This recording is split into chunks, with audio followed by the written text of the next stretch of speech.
Well, our next guest is no stranger to the Real Estate Guys radio program and also is going to have a little different perspective, maybe. Tom Wheelwright is a best-selling author and CPA and a good friend of the Real Estate Guys. Let's say hello to our good friend, Tom Wheelwright. How are you, Tom?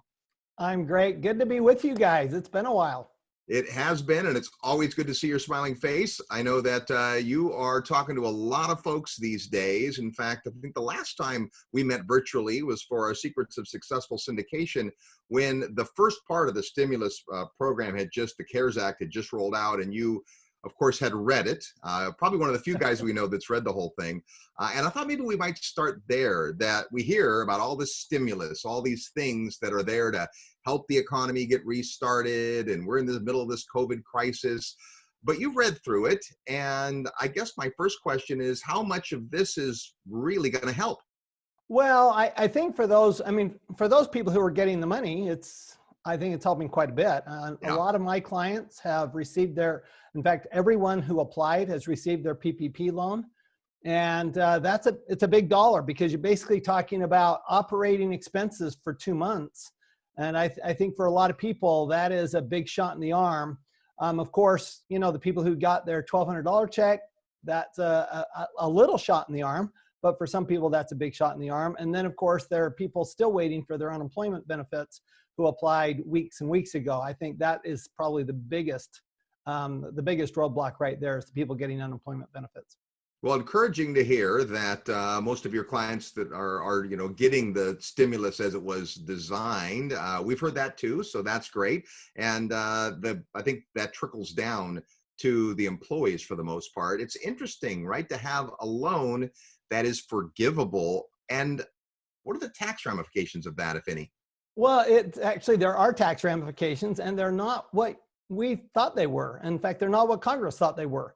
Because, you actually have two parties involved here. You have Congress, and then you have the IRS, and they sometimes see things differently. Surprise, surprise. Yeah. And this is one of those cases. So Congress wrote into the law that the forgiveness is non-taxable, and what Congress giveth, the IRS taketh away.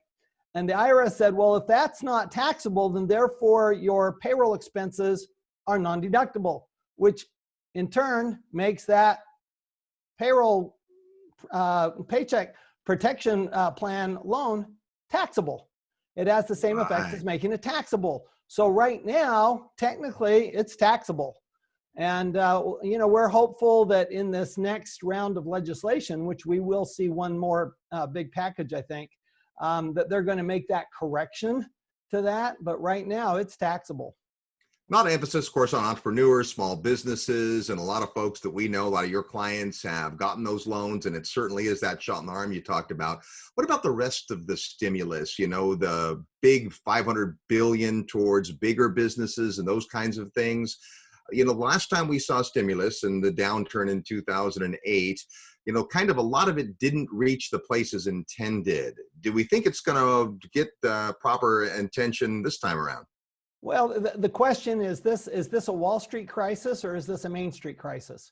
And, this is clearly a Main Street crisis. This is not first and foremost a Wall Street crisis. And so that really is the question. Now, there's a new round of loans called the Main Street Lending, which is a Treasury program. And we'll see. I mean, that's just started. They've just started rolling that out. That is intended to middle market businesses, people who did not qualify or had to give it back, the PPP loan, which was the dumbest thing ever, by the way. But here's the thing, that they are really, it seems like, trying to get it into the hands of Main Street. And even just, the unemployment. I mean, that does get in the hands of Main Street, because those people spend the money. I have a client who is involved in the jewelry business, and he said that as soon as those first $1,200 checks came out, there were lines at the jewelry stores, because people, they still get engaged, and people who get the $1,200 loans aren't necessarily the best savers in the world, and so they went out and spent it on diamonds and jewelry. So it seems to be, and it actually does seem to be flowing back to the economy, which is just shocking. It is. It's interesting, right? At least that's a hard asset in some regard. And to think about the pent up businesses. So restaurants are out of business for a while, so they're behind. Airlines certainly are down for a while. But weddings, there's a business that's down, and hairdressers and all kinds of Sure. things that we're starting to see come back alive. And there's this debate we keep talking about on the webinar, which is all about the balance between the disease, however, folks think about that, and the economic side. Clearly, this is about the economic side. So there's the monies that are available. And of course, some of that money is in terms of forgivable loans, as we've talked about. But Tom, take us to the tax side of this as we get through the other side. You've got businesses that have had decreased revenue, decreased expense. You've had insurance companies lower premiums. You've seen pollution go down. We've seen the price of oil go down. What kind of tax ramifications should people be thinking of as they're trying to ponder what their 2020 returns might look like?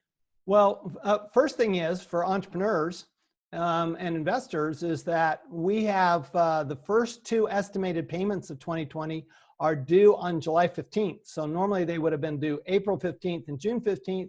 Now they're due July 15th. So I think people are going to have a rude awakening when they get the call from their accountant and saying, by the way, you don't owe just $10,000, you owe $20,000, and that's on top of whatever you owe for 2019. So there's a big day of reckoning coming up, and it's July 15th, unless, of course, Congress postpones that to October 15th or September 15th, which may happen, but I wouldn't depend on it. So that's a big one. The other big one to realize is that there were a lot of tax changes in the CARES Act that the only people who are talking about it, frankly, are the liberal news media, who are saying it was a big giveaway to wealthy people, when in fact, there were some really important changes that affect entrepreneurs and that entrepreneurs need to be careful to take advantage of, because the Democrats in this latest bill, what they call the HEROES Act, it's a game right now between the Democrats and Republicans, right? The Republicans care, and the Democrats are heroes. So right. I think that's pretty funny. But in the HEROES Act, in this new act, they're trying to take away what Congress gave in tax benefits in the CARES Act. So there are some big tax issues, and we can go into whatever you want to there. And some of them you better take advantage of now, because they could be gone in a couple of weeks.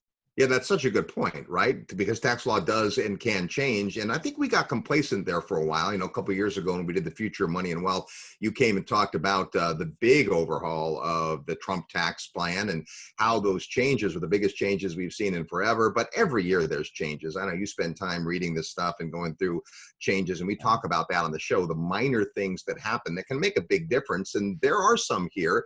In fact, I've heard a bit about, and maybe you can shed some light on this, the ability for folks to now go back to their past tax returns and make some adjustments based on that. Is that true? Can you speak to that? Yeah, for sure. So the big one is what we call qualified improvement property. Big deal for real estate investors. It applies really mostly to tenant improvements. There are some other things it applies to, but that's the big one. So if you had to capitalize your tenant improvements, either because you were the tenant and you paid for them, or the landlord and you paid for them, and you had to deduct them over 39 years, now you get to deduct them in the year you paid for them. Okay, so we had bonus depreciation came in with the 2017 Tax Jobs and Cuts and Jobs Act, but they left this piece out. It was a mistake. They knew it was a mistake. They've been looking for a place to put it, and they put it in the CARES Act.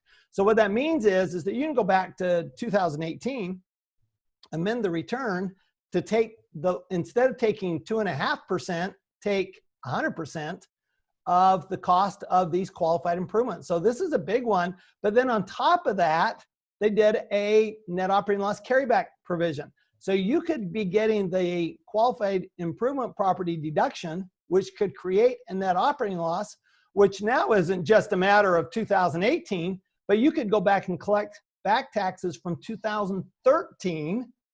Okay, and the same thing is 2019. But this is the one the Democrats have in their bill, in the HEROES Act bill that they just passed in Congress. They eliminated the carryback for 2020. So it's still there for 18, 19, it looks like, but it looks like it's gone for 2020, which is probably backwards. But the reality is that we don't know what's going to happen. So it's best to take action right now instead of waiting. Yeah, for sure. Now, one of the things you've taught us, of course, is that you can study a country's tax codes to see what things it wants its citizens to do. And that really the tax codes are a series of incentives, not, taxes we think of as a negative, but really there's a lot of incentives in there.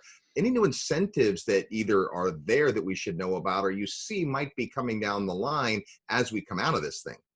Oh, that's a really good question.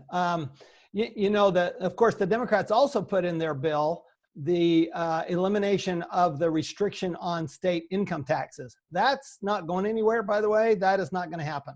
That is gone, and it's not coming back unless the Democrats somehow capture both the Senate and the presidency in November. That one is not going to happen. So I wouldn't worry too much about that one. That's probably not going anywhere. That would be the big one. I think that they'll continue to look at the tax law.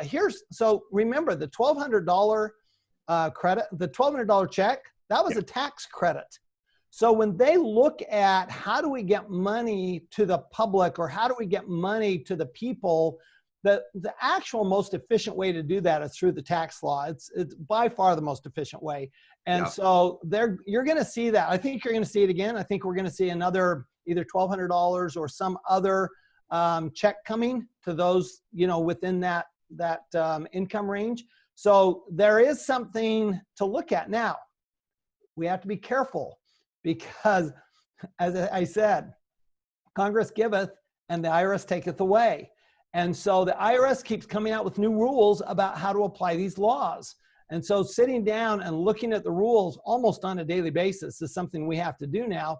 And what it really says is, you need to be in regular communication with your CPA, with your tax advisor, because while nurses and doctors are the front line of the healthcare crisis, your CPAs are really the front line of the financial crisis. And so if you have any questions whatsoever, I know in our members, we have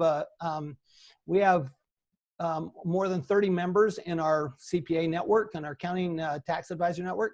And I know that what we're doing a lot of is just answering questions for our clients. And we're happy to do that. That is our job, and we're there. So be sure to take advantage of that opportunity.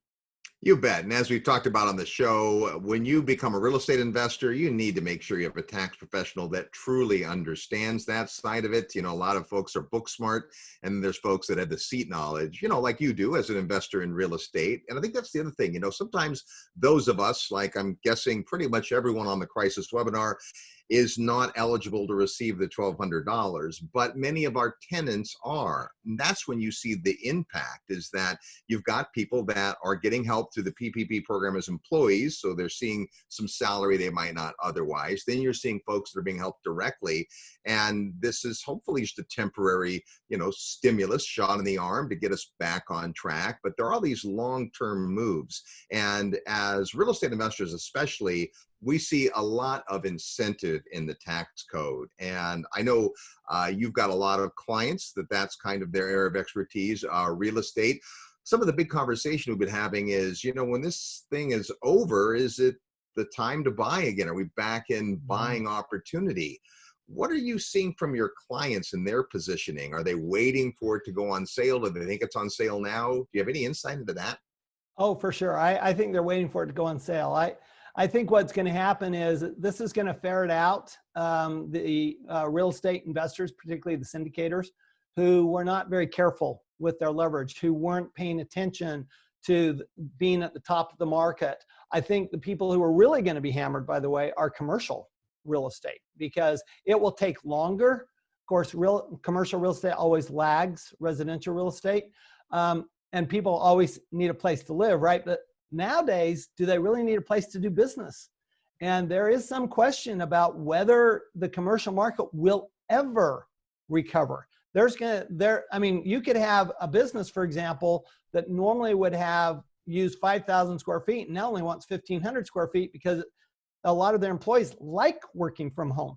Right. Not just because they have to work from home, but boy, they would like to work from home. I'll tell you, for example, in our CPA practice, as an example, we have some of our people. We're an essential business, so we've been open the whole time.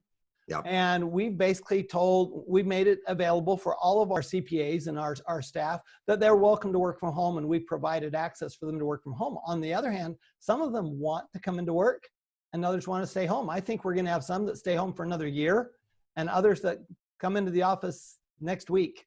So that's another issue as to once the leases are up, your current leases are up in the commercial market, are they going to go on sale? And I think there's no question that they're going to go on sale.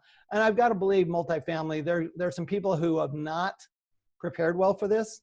And we do have a lot of people waiting for the US to go on sale because it's absolutely going on sale. Don't you think?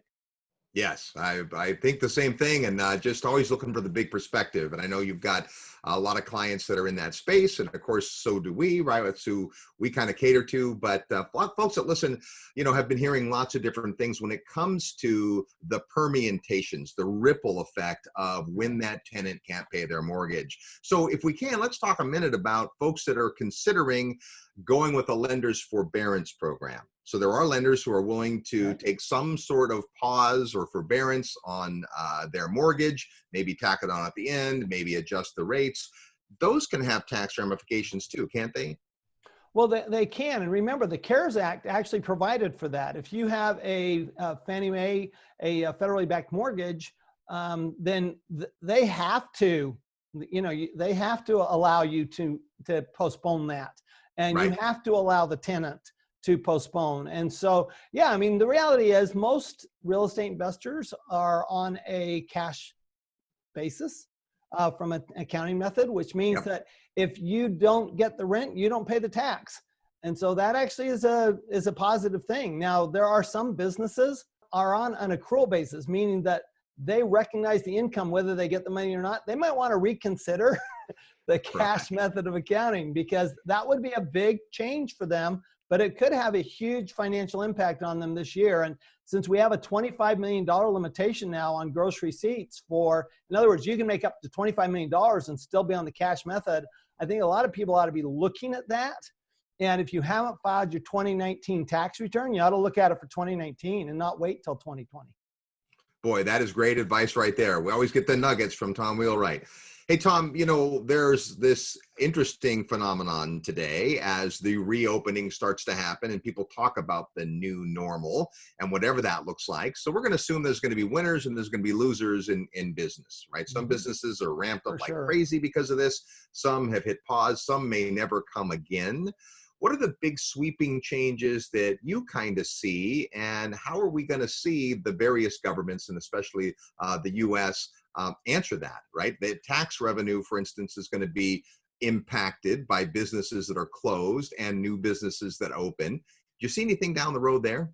Well, so the U.S., they've made a very clear policy that they're going to spend whatever money they need to spend, regardless of any deficit, regardless of any potential long-term consequences. Their goal is to keep the economy going at all costs. So that's the U.S. government. We have not seen other governments do that.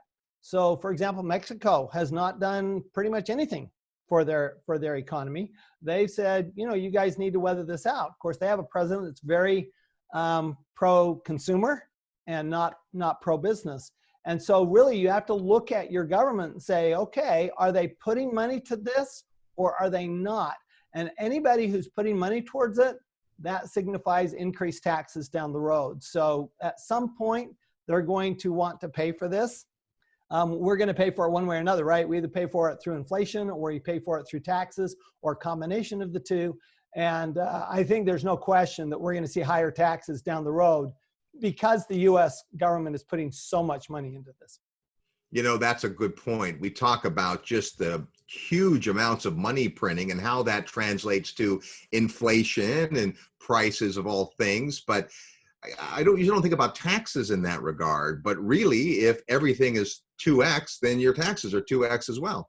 Well, and here's the challenge is that normally, when you've got money in the economy, it's money that's coming from business, it's money that's coming from consumers, right? It's not it's not all money coming from the government. And so it kind of takes care of itself, because the more money you make, the more taxes you pay, basically, from an earnings standpoint. Whereas when the government's putting all the money in, then what's going on is, like you said, there's fewer profits from a business, so there's fewer taxes to pay and fewer taxes from individuals. Now, by the way, here's a big one. Remember, unemployment compensation is taxable. So there are going to be a lot of people that are really surprised when they get their tax bill with those, $4,000 a month, and double that for two spouses that are unemployed.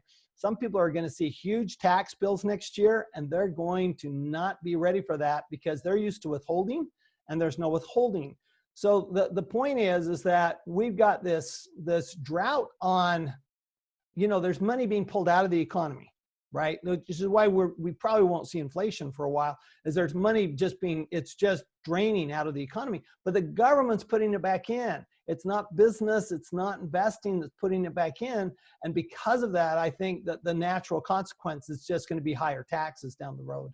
That's such an interesting nuance, the fact that the unemployment doesn't have the withholding. And for business owners, we just do the math and account for that. But your average person probably spends whatever comes their way and figures, hey, they took out what they needed to take out. And how that might translate for you landlords watching. The landlords ought to be thinking about some way to get that message through education to your tenants, because at the end of the day, if they got checks in their checkbook, they think they got money, that could have a real impact. Probably not to you, but certainly to some of your tenants.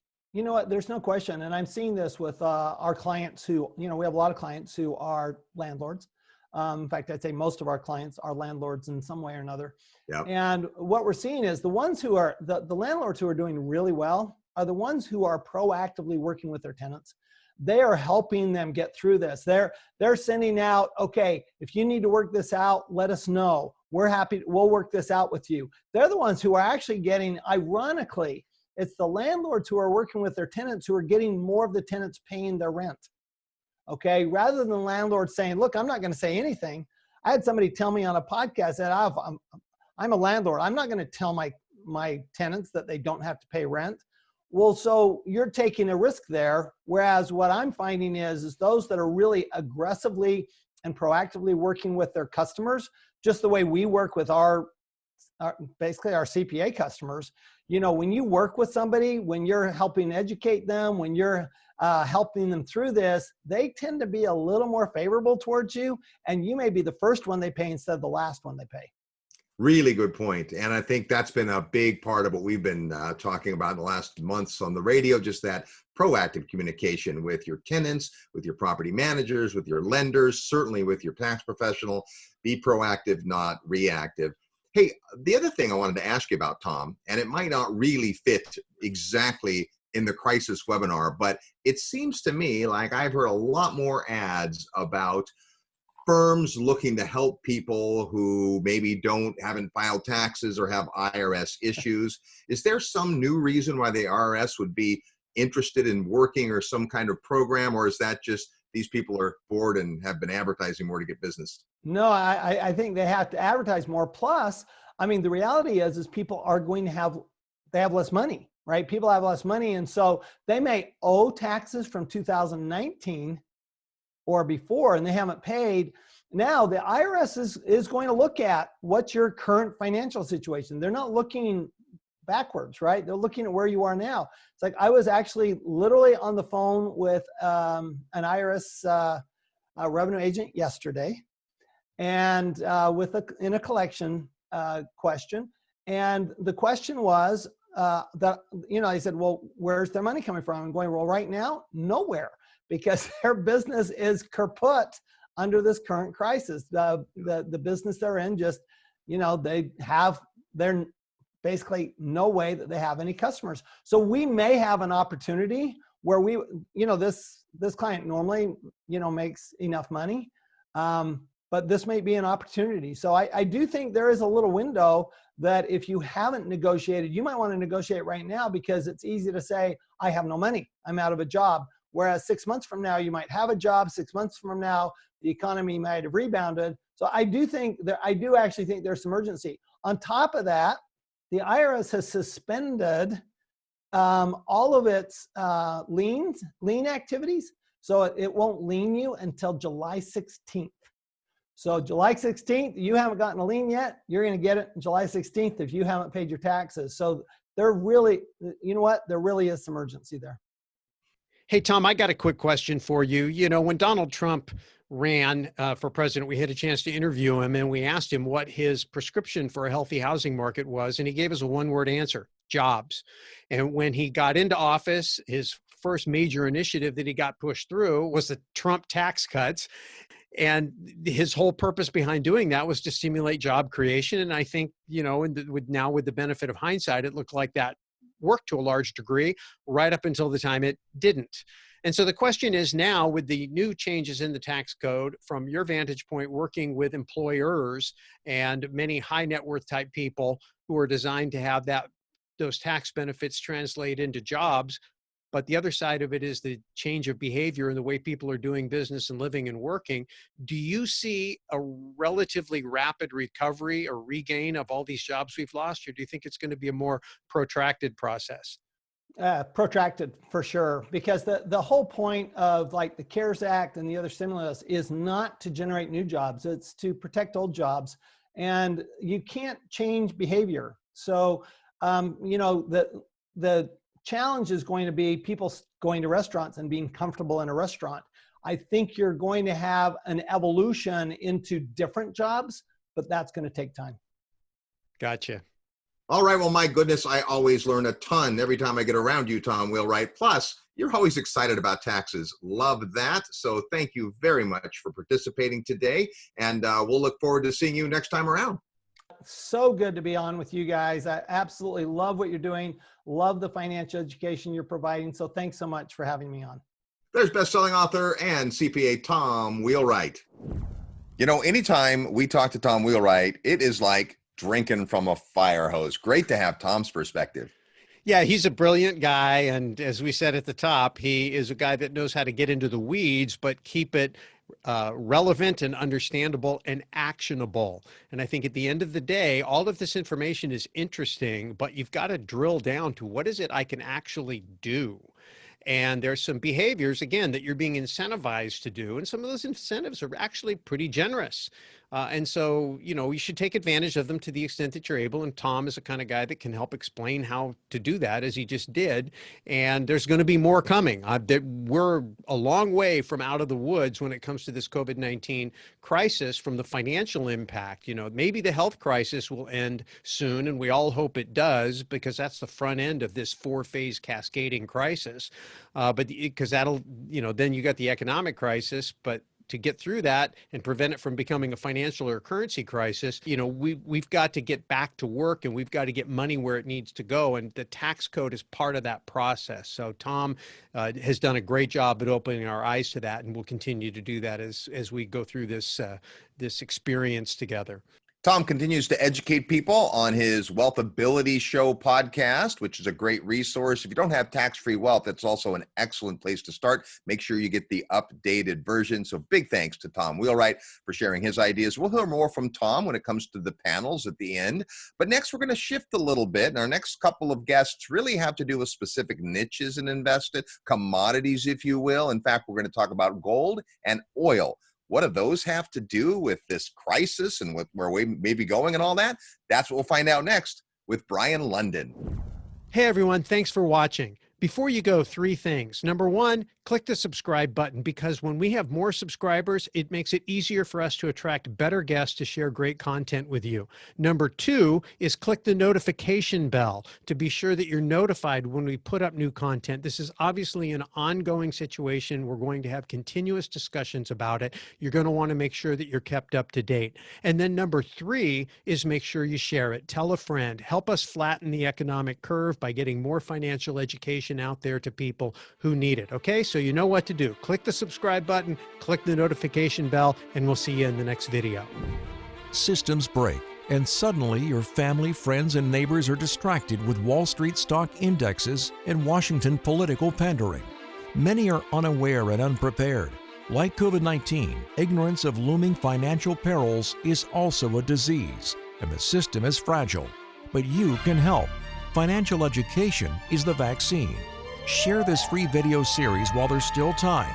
Alert people to these serious issues. If things turn quickly, the financial support system could be overwhelmed to the point of collapse. Help flatten the curve and reduce the impact on the financial system. Wake up more people to prepare. You have nothing to lose and a lot to gain. Share this video directly or invite people to visit crisisinvestingseries.com.